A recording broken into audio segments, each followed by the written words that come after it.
তুমি যে বর্ণের হও না কেন, ব্রাহ্মণ, ক্ষত্রিয়, বৈশ্য, শূদ্র, এই যে চারটি বর্ণ ভগবানের শ্রী অঙ্গ থেকে এসেছে। ব্রাহ্মণ ভগবানের মুখ থেকে, ক্ষত্রিয় ভগবানের বাহু থেকে, বৈশ্য ভগবানের জানু থেকে, আর শূদ্র ভগবানের চরণ থেকে।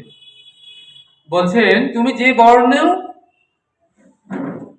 থেকে তুমি আসো না কেন, তোমার কর্তব্য, একমাত্র কর্তব্য হচ্ছে হরিভজন করা। কি করে বর্ণ কুল?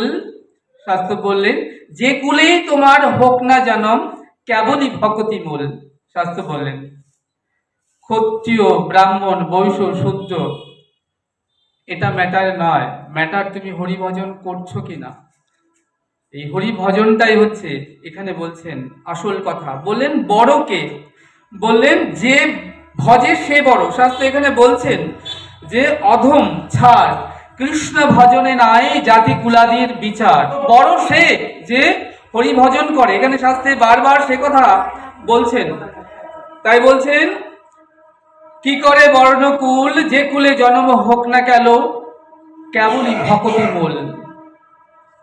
তা বলছেন তোমার জন্ম হোক যথাতথা, কর্ম যেন হয় ভালো।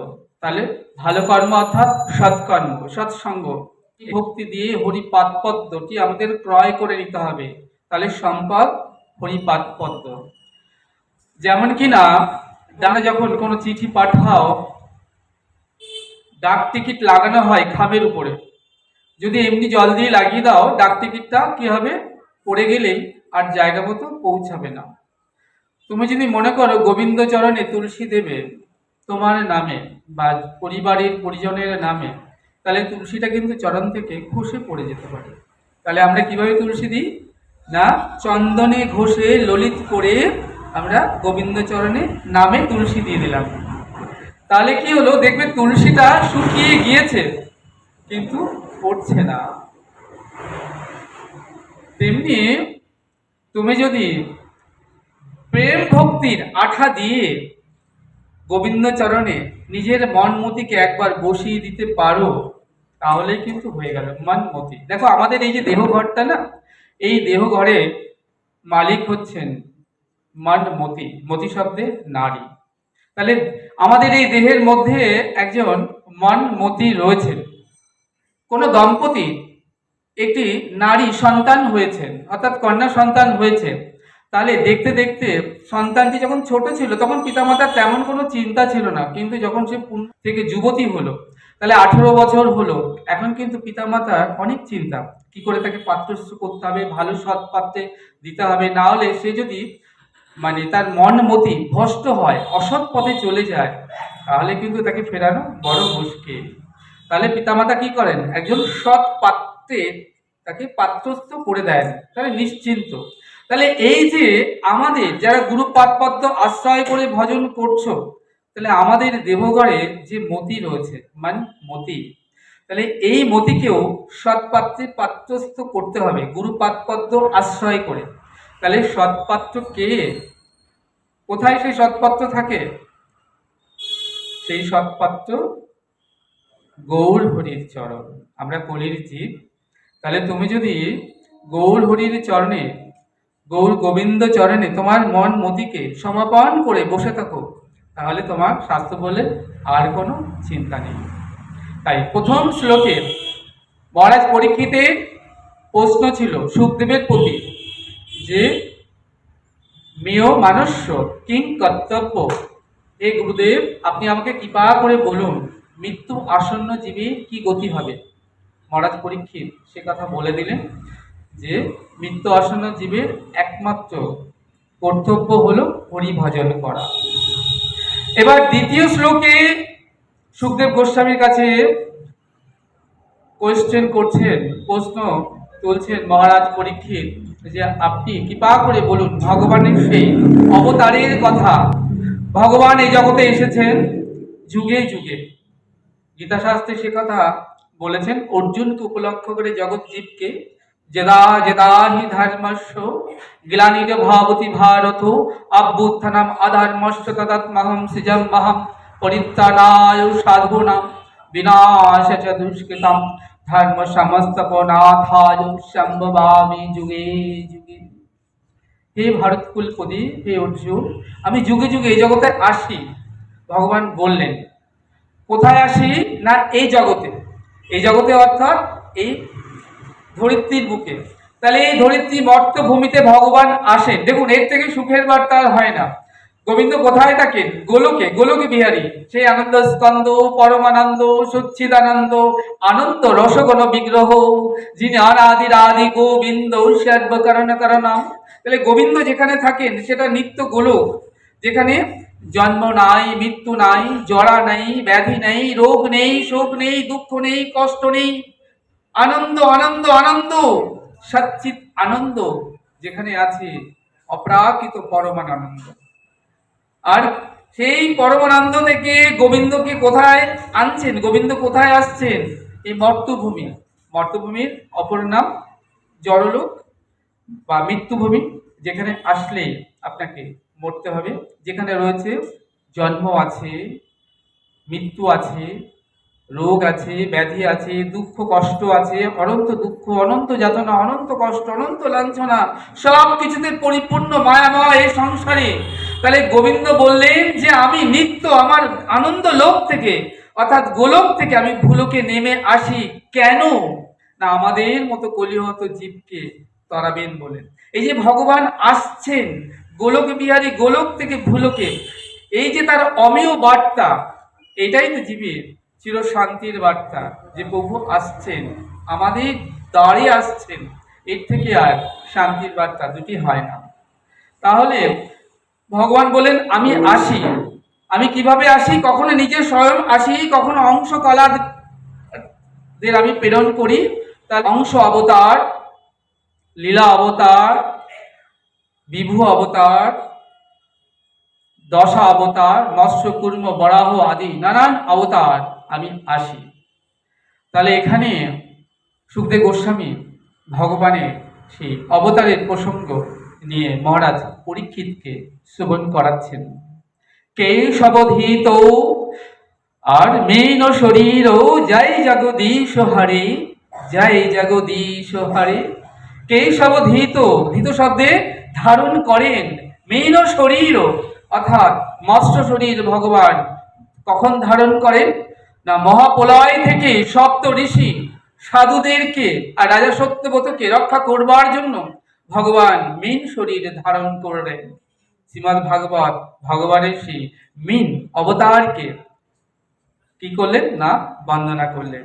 সবধৃত কুর্ম রূপে না আর জয় জগদীশ হরে। কেশবধৃত কুর্ম, ভগবান কখন কুর্মরূপ ধারণ করেছেন? কুর্ম শব্দে কচ্ছপ। যখন দৈত্যরাজ বলির সঙ্গে দেবরাজের একটা চুক্তি হয়, সাগর মন্থন করা হয়, ভগবান তখন কুর্মরূপ অর্থাৎ কচ্ছপের রূপ ধারণ করেন এবং ভগবানের সেই শরীরের পরে মন্দার পর্বতকে দণ্ড করে যখন সাগর মন্থন করা হয়, তখন কি হয়? না সেই মন্থন নেই করে অমৃত কলসি যখন উঠে আসে, তখন ভগবান কি করলেন? না তিনি মোহিন রূপ ধারণ করলেন, করে অসুরদেরকে তিনি না দিয়ে তিনি যারা দেবতা ছিলেন তাদেরকে অমৃত পান করালেন। শ্রীমদ্ ভাগবত সেই মোহিন রূপ ভগবানকে চরণ বন্দনা করলেন। কেশবধৃত বরাহ রূপ আর জয় জগদীশ হরে। ভগবান বরাহ রূপ কখন ধারণ করলেন? যখন হিরণ্যাক্ষ অত্যাচার বেড়ে গেল, তিনি কি করলেন? এই ধরিত্রীকে নিয়ে জলের মধ্যে লুকিয়ে রাখলেন। ভগবান তখন বিরাট বরাহ রূপ ধারণ করে পৃথিবীকে উপরে টেনে তুললেন এবং ভগবানের সঙ্গে হিরণ্যাক্ষর তুমুল লড়াই, সেই লড়াইয়ে হিরণ্যাক্ষ বধ হলেন। এখন শ্রীমদ্ ভাগবত সেই বরাহ রূপ ধারণকারী ভগবানকে চরণ বন্দনা করলেন। কেশবধৃত নরহরি রূপ আর জয় জগদীশ হরে। তাহলে নরহরি রূপ কি? না ভাতৃ হত্যার প্রতিশোধ নিতে হিরণ্যকশিপুর তিনি ক্রোধিত হয়ে উঠলেন, তিনি সাংঘাতিক তপস্যা করলেন এবং তিনি স্বর্গমত্ত পাতাল তিলক বিজয়ী তিনি কি করলেন, দেবতাদের আক্রমণ করলেন। দেবতারা ভগবানের কাছে গিয়ে করজোড়ে প্রার্থনা করলেন। এমনকি হিরণ্যকশিপুর নিজের পুত্র প্রহ্লাদকে পর্যন্ত ছাড় দিলেন না। এখন কি হলো না, এত সাংঘাতিক তিনি তপস্যা করলেন, কিন্তু বলেন ভগবানের যে প্ল্যান, যে পলিসি, তার কাছে জগতের সকল প্ল্যান, সকল পলিসি কিন্তু কার্যকর হয় না। তাই আজকে কি করলেন, সেই হিরণ্যকশিপুরকে ভগবান বধ করলেন নৃসিংহ অবতারে। শাস্ত্র বন্দনা করলেন, জয় নৃসিংহ, শ্রী নৃসিংহ, জয় জয় নৃসিংহ, নৃসিংহদেব ভগবানকে বন্দনা করি। তাহলে এই যে চারটে অবতার, এটা কিন্তু সত্য যুগে মৎস্য অবতার, কুর্ম অবতার, বরাহ অবতার আর নৃসিংহ অবতার। সুখদেব গোস্বামী মহারাজ পরীক্ষিতকে ভগবানের আজ এই দ্বিতীয় অধ্যায়ে অবতার গণের কথা শ্রবণ করাচ্ছেন। এরপরে এলো কেশবধৃত রাম রূপেণ আর যাই জগদীশ হরে। তাহলে মর্যাদা পুরুষোত্তম শ্রী রামচন্দ্র। তাহলে রামচন্দ্র হলেন মর্যাদা পুরুষোত্তম, কৃষ্ণচন্দ্র লীলা পুরুষোত্তম, আর আমার গৌর হরি প্রেম পুরুষোত্তম। তাহলে সেই রাম মর্যাদা পুরুষোত্তম তিনি কি করলেন না, তিলক বিজয়ী রাবণকে বধ করলেন। শ্রীমৎ ভাগবত সেই রাম রূপধারী সেই রাম অবতারকে তিনি চরণ বন্দনা করলেন। এই সবধিত পরশুরাম রূপেণ জয় জগদীশ হরে। এরপরে কি হলো, ভগবান পরশুরাম রূপ ধারণ করলেন এবং 21 বার ক্ষত্রিয়কে কুঠার দ্বারা তিনি বধ করলেন। তাহলে এই যে পরশুরাম ভগবানের অঙ্গ থেকে সৃষ্টি হয়েছে, অর্থাৎ যে ক্ষত্রিয়, তাহলে সেই ক্ষত্রিয়কেই ভগবান কি করলেন, নিজে পরশুরাম রূপ ধারণ করে নিজেই হত্যা করলেন। 21 বার এই জগৎ থেকে ক্ষত্রিয়কে বিলীন করে দিলেন এবং ক্ষত্রিয়ের রক্তে একটি ভূমি, একটা দিঘি রক্তে লাল হয়ে গেল, ভরে গেল এবং সেই রক্ত জমাট বেঁধে সেখানকার মাটি পর্যন্ত লাল হয়ে গেল। সেই মাটিটাই ধর্মক্ষেত্র, কুরুক্ষেত্র যে যুদ্ধ হয়েছিল 18 দিন, সেই স্থানটি হলো সেই মাটি। তাহলে আজকে কি করলেন না, সেই পরশুরামকে শ্রীমদ্ ভাগবত তার চরণ বন্দনা করলেন। তাহলে আমরা পেলাম মৎস্য অবতার, কুর্ম অবতার, বরাহ অবতার, নৃসিংহ অবতার। তারপরে আমরা পেলাম সত্য ত্রেতা যুগে রাম অবতার, পরশুরাম অবতার। এরপরে কি এলো না, বুদ্ধ অবতার। ব্রাহ্মণদের যখন বেদের অহমিকা বেড়ে গেল এত, তখন ভগবানকে বুদ্ধ অবতার রূপ নিতে হলো। সত্য, দয়া, ধর্ম, শৌচ, 8 প্রকার তিনি কি করলেন, যে শান্তির বার্তা জগতে জীবকে দিলেন বুদ্ধ অবতারে। শ্রীমদ্ ভাগবত সেই বুদ্ধ অবতার ভগবানকে চরণ বন্দনা করলেন। এরপরে কি এলো না, কৃষ্ণ অবতার। কৃষ্ণ অবতার যখন ভগবান কৃষ্ণ রূপ ধারণ করলেন এবং নানান অসুর আদিকে বিনাশ করলেন, শ্রীমদ্ ভাগবত সেই কৃষ্ণ রূপ ভগবানকেও চরণ বন্দনা করলেন। তারপরে কি এলো না, কল্কি অবতার। তাই দাপর যুগের শেষে যখন কলি যুগে পাপ এত বেড়ে গেল, কলি যুগের মানুষ কি হলো, অন্নগত প্রাণ, অধপথে মন, কামিনী কাঞ্চনের প্রতি আসক্ত, সর্বত্র অনাচার অবিচার তাদের করে কলিজি বড় দুঃখী, বড় কাঙাল।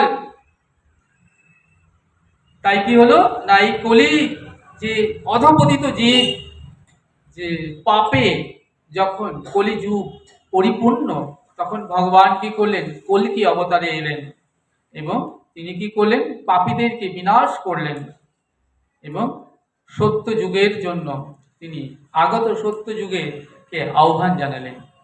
তাহলে শ্রীমদ্ ভাগবত সেই কল্কি অবতার রূপ ভগবানকে চরণ বন্দনা করলেন।